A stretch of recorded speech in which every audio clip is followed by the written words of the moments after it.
హరి ఓం.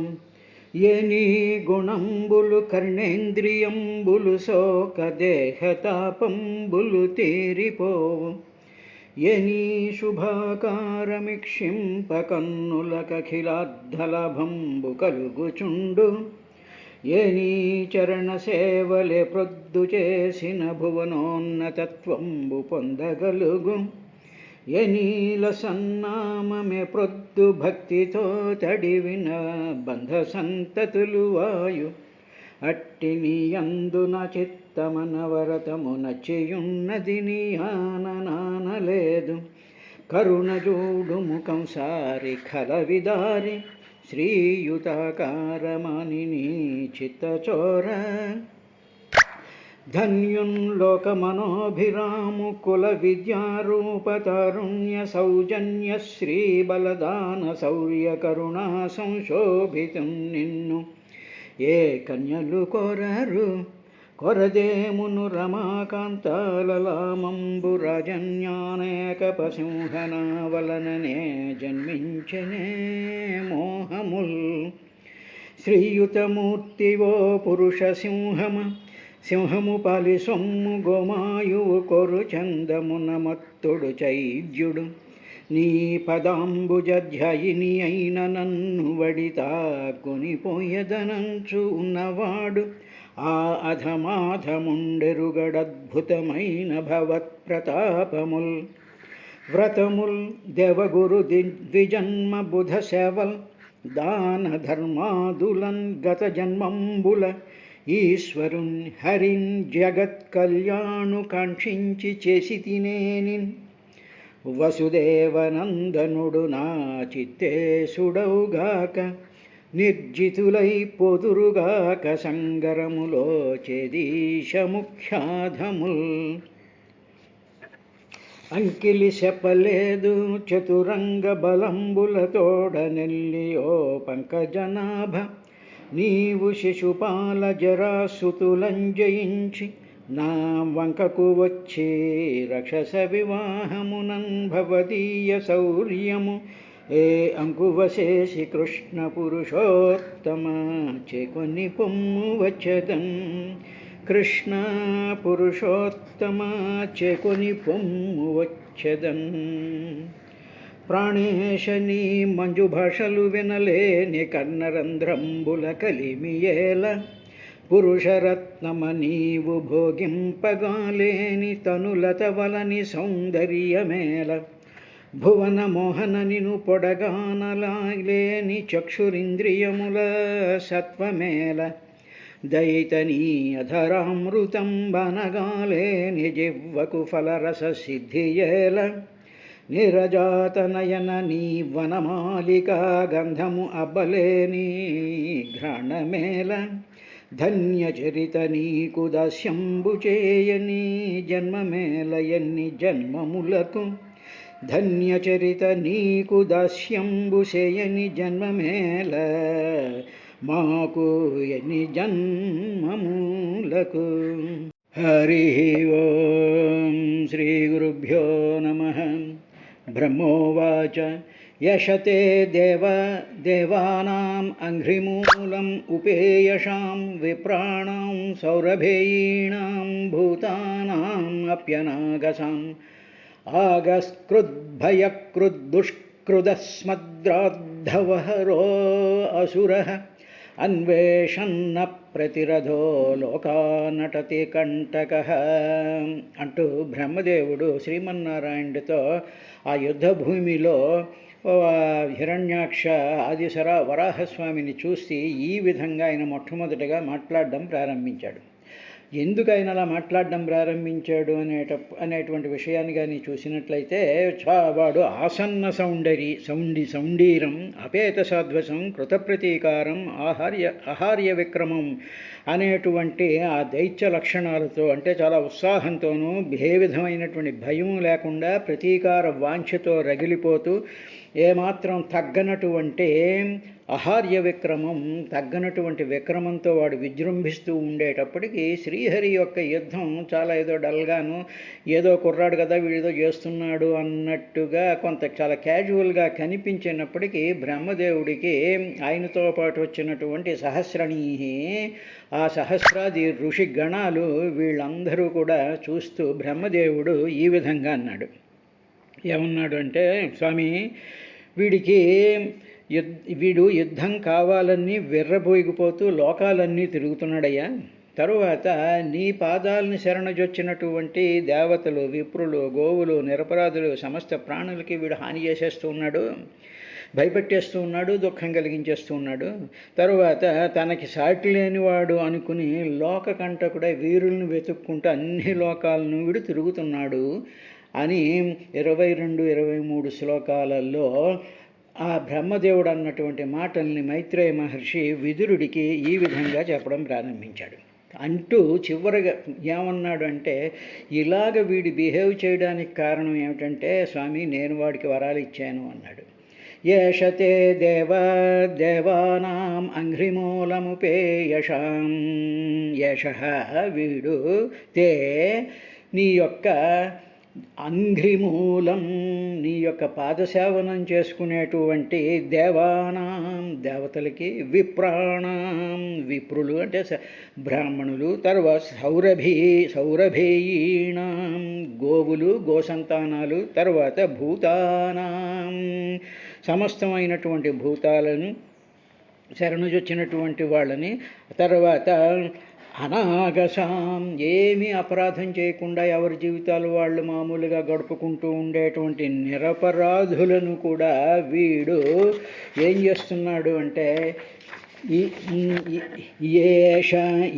అసుర, ఈ రాక్షసుడు అగస్కృత్ అపరాధం హాని చేసేస్తూ ఉన్నాడయ్యా, చేసేస్తూ భయకృత్ అలా అపరాధం చేస్తూ అపరాధాలు చేయడమే కాకుండా భయకృత్ అందరినీ కూడా భయపెట్టేస్తూ ఉన్నాడు, దుష్కృతి దుఃఖాన్ని కలిగిస్తూ ఉన్నాడు. తరువాత ఈ దుఃఖం కలిగించడం, ఈ భయపెట్టడం, తర్వాత హానులు చేస్తూ ఉండడం అనేటువంటి విషయం వాడు చేస్తూ ఉన్నప్పుడు వాడికి ఎప్పుడు ఎవరూ కూడా వాడిని ఆపలేకపోతున్నారు.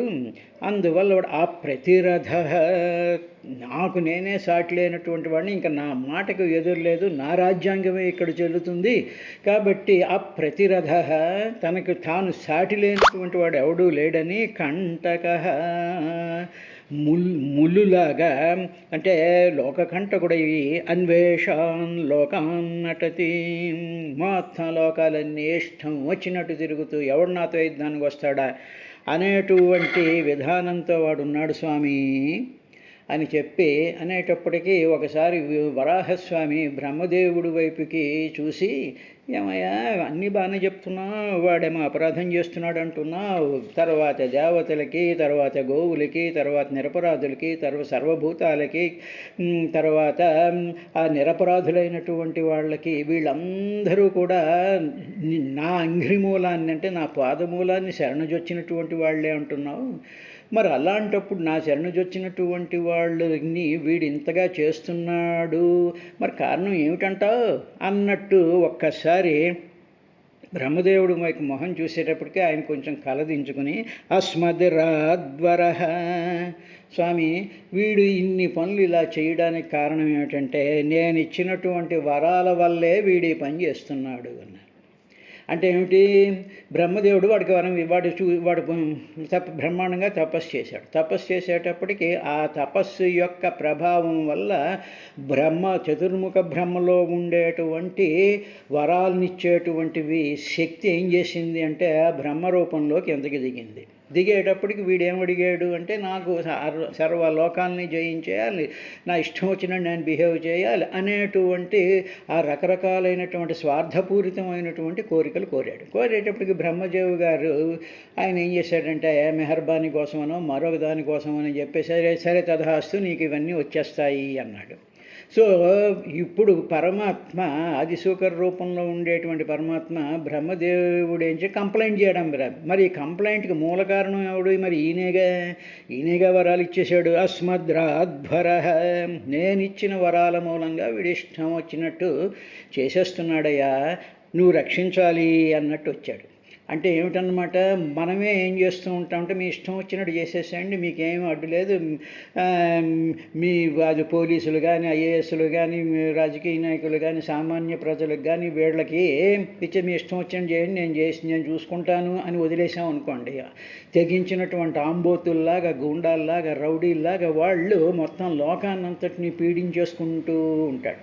పీడించేస్తూ ఉండేటప్పటికప్పుడు ఏమవుతుంది, ఆ పీడ వాడు వదిలేసినటువంటి ఆ విచ్చలవిడితనం అంతా కూడా మళ్ళీ వాడినే బాధించడానికి ప్రయత్నం చేసినప్పుడు అప్పుడు వాడు లబోదిబోం అంటాడు. అందువల్ల మనం చేసినటువంటి పాపమే మనని పామై కరుస్తుంది, రోగాలై మనని పీడిస్తూ ఉంటాయి అనేటువంటి ఆ ఫండమెంటల్ లాజిక్, ఆ ఫండమెంటల్ సూత్రం, ఆ ఫండమెంటల్ సత్యాన్ని మర్చిపోకూడదు. అందువల్ల ఏషతే దేవా ఓ వెలుగిచ్చేటువంటి వాడా, అంత తవ అంఘ్రిమూలం, నీ పాదాల యొక్క మూలాన్ని ఉపేయషాం, శరణుజొచ్చినటువంటి విప్రాణాం దేవానాం సౌరభేయీణాం భూతానాం అప్యనాగసాం, నీ ఆ పాదాల అంఘ్రిమూలాన్ని శరణుజొచ్చినటువంటి వాళ్ళు దేవతలు, తర్వాత ఏమో విప్రులు, తర్వాత సౌరభేయీణాం అంటే సురభి వంశంలో పుట్టినటువంటి అటు స్త్రీ సంతానము అయినటువంటి గోవులు, తర్వాత పురుష సంతానమైనటువంటి వృషభాలు, తర్వాత భూతానాం సర్వభూతాలు అంటే సర్వ జీవరాశులకి, తర్వాత ఏ విధమైనటువంటి అపరాధం చెయ్యనటువంటి అనాగసాం నిరపరాధుల్ని కూడా వీడు చాలా భయంకరమైనటువంటి అపరాధం చేసేస్తూ హాని చేసేస్తూ భయపెడుతూ ఉన్నాడయ్యా.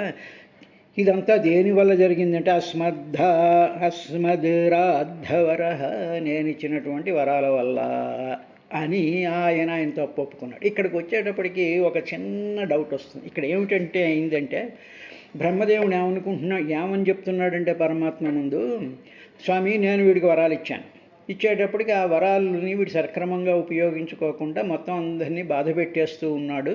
కాబట్టి నేనే వరాలు ఇచ్చాను, ఇంకా నాకు వీడి కంట్రోల్లో లేడు, this fellow lost my control, ఇంకా వాడు ఇష్టం వచ్చినట్టు చేసేస్తున్నాడు అన్నాడు. అనేటప్పటికి ఎక్కడ వాడికి వరాలు ఇవ్వడం, ఆ వరాలు ఇచ్చినటువంటి వాడు ఇష్టం వచ్చినట్టు బిహేవ్ చేస్తూ ఉండడం, ఇవన్నీ ఏమనుకుంటున్నాడు అంటే బ్రహ్మదేవుడు కానీ మనలాంటి చదివేటువంటి వాళ్ళందరూ దీనికి మనం కారణం అనుకుంటున్నాం. కానీ పరమాత్మ అన్నిటికీ కారణం. వీడు ఆ వైకుంఠంలో నుంచి హిరణ్యాక్ష హిరణ్యకశిపుల కింద పుట్టడం కూడా ఆయన యొక్క ప్లానే. హిరణ్యాక్షుడి కింద హిరణ్యకశిపుడి కింద పుట్టడం అనేటువంటిది ఆయన ప్లానే. ఆ హిరణ్యాక్షుడి మనసులో బుద్ధిలో దూరి బ్రహ్మదేవుడి కోసం తపస్సు చేయడం అనేటువంటి బుద్ధి పుట్టించిన వాడు ఆయనే. బ్రహ్మదేవుడికి బుద్ధి పుట్టించి వాడికి వరాలు ఇవ్వాలి అనేటువంటి ఆ ప్లాన్, ఆ డ్రామా, ఆ స్క్రిప్ట్ అంతా ఆయన రాశాడు. తరువాత మళ్ళీ బ్రహ్మదేవుడికి ఇదంతా ఆయన చేస్తున్నాడు అని ఆయన యొక్క స్క్రిప్ట్ ప్రకారం జరుగుతోంది అనేటువంటి విషయం స్మృతికి రాకపోవడం వల్ల, కొంచెం అది మర్చిపోవడం వల్ల టెంపరీగా మర్చిపోతూ ఉంటాం. ఇలాగ మర్చిపోతూ నేను వరాలు ఇచ్చాను దానివల్ల వీడు ఇలా అయిపోతుంది. కానీ నువ్వు వరాలు ఇచ్చింది నా యొక్క శక్తి వల్లేనయ్యా, నా యొక్క సంకల్పం వల్లే వాడికి వరాలు ఇచ్చావు, నా యొక్క సంకల్పం వల్లే వాడు ఇవన్నీ చేస్తూ ఉన్నాడు. ఇందులో నీ ప్రమేయం అంటే నేను చేస్తున్నాను అనేటువంటిది అసత్యం అని చెప్పి భాగవతం అంతర్లీనంగా ఈ మెసేజ్ ఇస్తూ ఉంటుందంట. అందుకనే సర్వానికి కారణమైనటువంటి వాడు, మూల కారణ స్వరూపమైనటువంటి వాడు పరమాత్మ. అందువల్ల ఏమిటి, ఎవ్వని చేజనించు జగమెవ్వని లోపల నుండు లీనమై ఎవ్వని ఎందుడిందు పరమేశ్వరుడెవ్వడు, మూల కారణం వెంవడనాది మధ్యలయుడెవ్వడు, సర్వము తానయైన వాడెవ్వడు, వాని ఆత్మభవం శరణంబు వేడదం. ఇది మనం గ్రహించాలి. అది బ్రహ్మదేవుడికి కూడా నేనే వరాలు ఇచ్చాను అనేటువంటి ఆ భ్రమ ఆయనకి కలిగింది. ఇది అయిన తర్వాత, ఓ విదురా, తరువాత ఆయన ఏమన్నాడు అంటే మైనం మాయావినం తృప్తం నిరంకుశం అసత్తమం ఆక్రీడ బాలవద్దేవ యథా ఆసీ విషముత్థితం అని చెప్పి 24వ శ్లోకంలో వరాలు ఇచ్చేసేసి వాడేమో నానాహింస చేసేస్తుంటే వాడిని చూసి ఋషులతో సహా పరుగు పరుగు పరుగు పరుగున యుద్ధభూమికి వచ్చేసేసి ఆయన స్వామి వీడిని సంహరించు వీడితో నువ్వు ఆట ఆడుకుంటున్నట్టుంది, you are fighting very casually with it fellow, కాబట్టి వీడితో ఆడుకోవద్దు, వీడిని లేపేసేయి బాబోయ్ అని చెప్పి ఆయన ఆ మహావిష్ణువుతో ఆయన మాట్లాడాడు. ఏం మాట్లాడంటే ఏనం వీడు దేవా ఓ మహాత్మా మాయావినం వీడు చాలా మాయావి అయినటువంటి వాడు, మాయావినం ఏనం వీడికి అన్ని రకరకాలైనటువంటి మాయాయుద్ధం చేసేటువంటి వాడు వీడు. తర్వాత తృప్తం ఏనం చాలా గర్వంతో ఉండేటువంటి వీడిని నిరంకుశం నియంత్రించేవాళ్ళు లేకుండా ఉండేటువంటి యానం వీనిని అసత్తమం సత్తమం అంటే మంచివాడు, అసత్తమం అంటే దుర్మార్గుడు అయినటువంటి వాడు వీనిని నువ్వు స్పేర్ చేయకు స్వామి అన్నాడు. అని అంకుశం అనేటువంటి దానికి అర్థం ఏమిటంటే అంక్యతే నేనేత్యంకుశ అకి లక్షణే అంటే ఈ అంకుశం అనేటువంటిది ఒక ఏనుగుని కంట్రోల్ చేయడానికి వాడేటువంటి ఒక వెపన్. దాంతో ఏం చేస్తారంటే దాని మీద ఆ మామిటివాడి పైన కూర్చుని దాన్ని ఇలా పెట్టేటప్పటికి ఆ అంకుశం యొక్క దెబ్బ గుర్తు దానికి పడుతుంది. అలాగ గుర్తుని కలిగించేటువంటి ఆ పర్టికులర్ ఆయుధాన్ని మత్త గజాల్ని కంట్రోల్ చేసి దాని మీద గుర్తుపడేటువంటి చేసేటువంటి దాన్ని అంక్యతే నేనత్య అంకుశ అన్నారండి. తరువాత ఇంకొకటి ఇలాగా అంకుశం వీడు నిరంకుశం, అటువంటి అంకుశం ఏమీ లేకుండా ఉండేటువంటి వాడిని నిరంకుశం అంటారు. అంటే ఏమిటి, వాడికి దెబ్బ కొట్టి ఆ దెబ్బ గుర్తు ఉండేటట్టు వాడికి ఆ గుర్తు ఉండదు, ఆ అంకుశం దెబ్బ వాడికి గుర్తు ఉండదు. వాడికి ఎన్నిసార్లు వాడు ఓడిపోయినా ఎంత అసహ్యంగా బిహేవ్ చేస్తున్నా వాడికి ఆ గుర్తు ఉండదు. వాడు అలాగ నిరంకుశంగానే ప్రవర్తిస్తూ ఉంటాడు, నిరంకుశంగానే మాట్లాడుతూ ఉంటాడు. అంటే కొట్టినటువంటి చావు దెబ్బని గుర్తు పెట్టుకోవడం అనేటువంటి సాధారణంగా మానవులకు అందరికీ ఉంటుంది. అంటే మనం అందరికీ అపకారం చేస్తాం. అపకారం చేసిన వాళ్ళు నీ దోలు తీర్చేశారనుకోండి, నీ యొక్క ఆ అహంకారాన్ని నీ అధికారాన్ని తీసి అవతల పారేసినా సరే వాడికి ఇంకా గుర్తు ఆ దెబ్బ వాడికి గుర్తుగా ఉండదు. వాడికి అలాగ ఉండేటువంటి మనస్తత్వాన్ని నిరంకుశం అంటారు. కాబట్టి వీడు నిరంకుశుడు అన్నారు. అందువల్ల ఏమిటి, మనకి ఏదైనా ఒక అపకారం జరిగినా, ఒక కష్టం వచ్చినా, లేకపోతే మనం ఏదో దోషం చేసిన తర్వాత మనం సరిదిద్దుకుని అయ్యో ఈ దోషం చేశాను అని చెప్పి సరిదిద్దుకోకుండా ఆ గుర్తు లేకుండా మళ్ళీ రిపీటెడ్గా అవే దోషాలు చేస్తూ ఉండేటువంటి మనస్తత్వాన్ని నిరంకుశం, గుర్తు లేకుండా ఏమీ గుర్తుండదు మళ్ళీ అలాగ చేస్తూ ఉండేటువంటి వాడు నిరంకుశుడు వీడు స్వామి. కాబట్టి తరువాత అసత్తమం, సత్తములు అంటే మంచివాళ్ళు అని అర్థం, సత్తునందు ఉండేటువంటి వాళ్ళు, వీడు అసత్తమం. తరువాత ఇటువంటి వాణ్ణి వాడిని స్పేర్ చేయకు అంటూ ఏనం బలవత్ ఉత్థితం ఆసీ విష మా ఆక్రీడ. ఏనం నువ్వేం చేస్తున్నావంటే వేనం వీణ్ణి బాలవత్ ఒక పిల్లాడు ఉత్థితం ఒక పావేమో పడగ విప్పేసి పైకి ఇలా లేచేటప్పటికి ఆ పిల్లాడు వాడికి తెలియకుండా దాన్ని గట్టిగా పట్టుకుని దాంతో ఇలాగ ఆడుతున్నట్టుగా ఆశీవిషం ఉత్థితం ఆశీవిషం. ఆశీవిషం అంటే పాము. ఉత్థితం పైకి లేచినటువంటి పాముని పట్టుకున్నటువంటి బాలవత్ యథా ఆ పిల్లాడికి తెలియకుండా వాడు పట్టుకుని ఆక్రీడ వాడు ఆ పాముతో ఏదో ఇలాగ దాన్ని పట్టుకుని ఆడుతున్నట్టుగా నువ్వు పామును పట్టుకుని నీవు ఆడుతున్నావయ్యా. మా ఆక్రీడ వాడిని ఇంకా స్పేర్ చేయకూడదు, మా వద్దు ఆక్రీడ వాడితో ఆడొద్దు నువ్వు స్వామి. అని చెప్పి చేసిందంతా చేసేసి వరాలు ఇచ్చేసేసి ఇప్పుడు వాడు నా మీద పడిపోతున్నాడు, మా మీద పడిపోతున్నాడు, లోకాలంతటికీ కూడా లోకకంటకుడు అయిపోయాడు అని చెప్పి లబోదిబో లబోదిబోమని చెప్పి బ్రహ్మ అది దేవతలు వాళ్ళందరూ కూడా ఆయన దగ్గరికి వచ్చేసిన తర్వాత దాన్ని ఆయన ఉన్నాడు అయేనం మాయావినం తృప్తం నిరంకుశం అసత్తమం. యానం వీడు మాయావి, తృప్తం చాలా గర్వంతో ఉన్నటువంటి వాడు, నిరంకుశుడైనటువంటి వాడు, దుష్టులందరినీ కూడా బాధ పెట్టేస్తున్నటువంటి వాడు, వీడుతో నీవు అక్రీడ బాలవద్దేవ ఆశీ విషం పాముతో బాలవతు పిల్లాడాడుతున్నట్టుగా నీవు ఆడకు, మా ఆ క్రీడ వాడితో ఆడకు స్వామి అని మొరబెట్టుకున్నాడు. అయిన తరువాత ఓ విదురా ఇంకా ఆయన ఏమన్నాడు అంటే బ్రహ్మదేవుడు నయావదేవ వర్ధేత స్వాం వేలాం ప్రాప్య దారుణ స్వాం దేవ మాయామస్థాయత వజ్యహ్యఘమచ్యుత. ఓ అచ్యుత, ఓ దేవా, ఈ భయంకరమైనటువంటి రాక్షసి ఎందుకు మేమందరం పరిగెత్తుకొచ్చామంటే ఇప్పుడు మధ్యాహ్నం అయిపోయింది, సాయంకాలం సంధ్యావేళ వచ్చేసేటువంటి టైం అయిపోయిందయ్యా స్వామి. ఇలా సంధ్యాకాలం సమీపించేటువంటి సమయం వచ్చేసేటప్పటికి రాక్షసులకి విపరీతమైనటువంటి బలం వచ్చేస్తుంది. అప్పుడు అటువంటి బలాన్ని ఎదిరించడం చాలా కష్టం అయిపోతూ ఉంటుంది.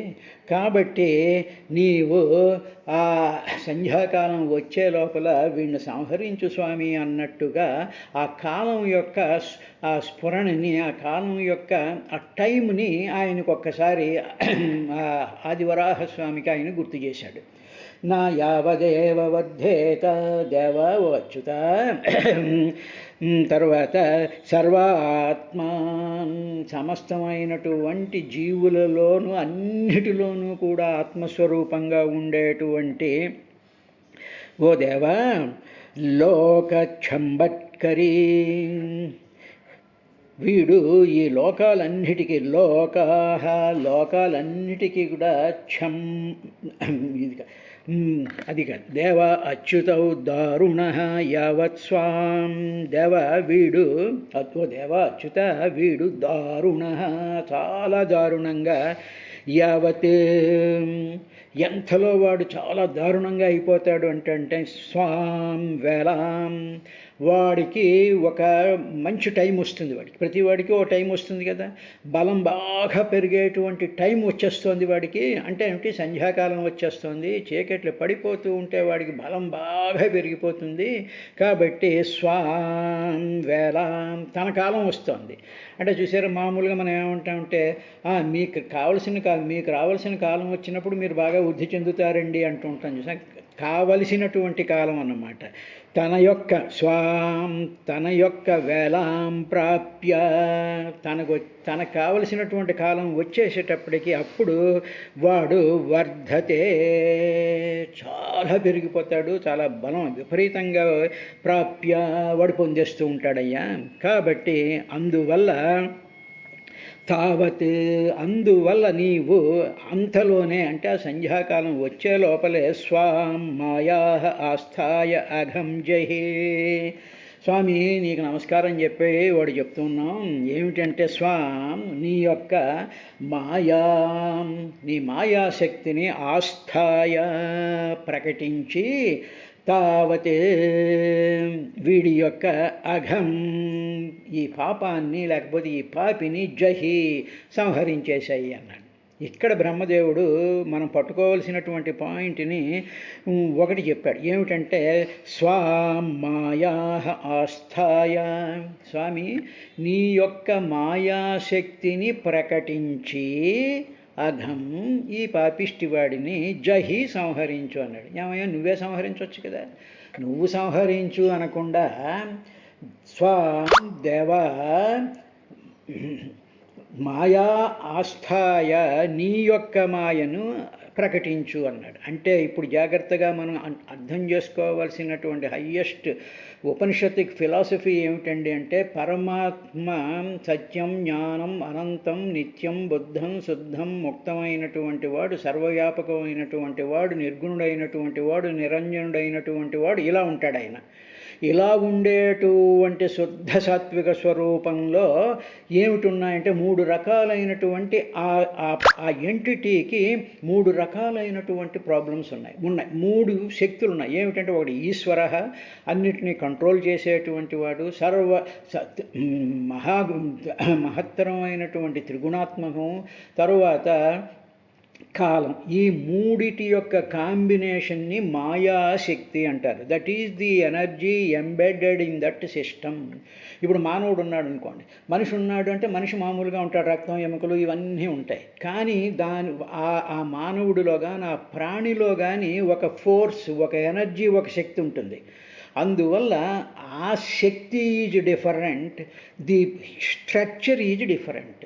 సో ఈ స్ట్రక్చర్ పరమాత్మ అనుకుంటే ఆ స్ట్రక్చర్లో తనదే అయినటువంటి ఒకానొక శక్తి ఉంటుంది స్వామి. అందువల్ల పరమాత్మ స్వరూపం, నీవు ఎవరిని కూడా ద్వేషించవు, నీకెవరు ప్రియులు లేరు, నీకెవరు నా వాళ్ళు అనేటువంటి వాళ్ళు లేరు, నువ్వు నిర్మలుడివి, నువ్వు దేన్ని అంటించుకోనటువంటి నిర్లేపమైనటువంటి వాడు, నిర్లేప, నిరామయ, నిరానంద అనేటువంటి స్వభావం. కాబట్టి నిన్ను ఏం చేస్తున్నాడు, పరమాత్మ స్వరూపమైనటువంటి నిన్ను నీలో ఉండేటువంటి మాయాశక్తిని ప్రకటించి అని అర్థం అన్నమాట.